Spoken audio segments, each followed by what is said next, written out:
बिस्मिल्लाहिर्रहमानिर्रहीम। अस्सलामु अलैकुम वरहमतुल्लाहि वबरकातुहू। उम्मीद है आप सब दोस्त ठीक ठाक और खैरियत से होंगे। आज आपके लिए ऐसा टोटका हमेशा जवान रखने वाला और ताकत का ख़जाना। इस टोटके में सिर्फ दो ही अज्जा हैं। नंबर एक, स्याह चने एक छटांक और दूध आधा किलो। अगर दूध भैंस का हो तो ज़्यादा बेस्ट है।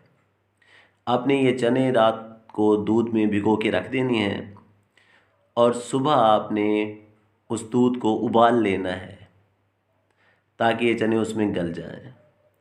और फिर आपने वही चने निकाल के उसमें थोड़ी सी चीनी या शहद हिस्ब ज़ायक़ा मिलाना है और वो खा लेने हैं। और ऊपर से ये दूध आपने पी लेना है, जिससे आपको भरपूर फ़ायदा होगा और आप हमेशा जवान रहेंगे। दुआओं में याद रखिएगा। इंशाअल्लाह फिर हाज़िर होऊंगा। अल्लाह आपका हामी व नासिर। अल्लाह हाफिज़।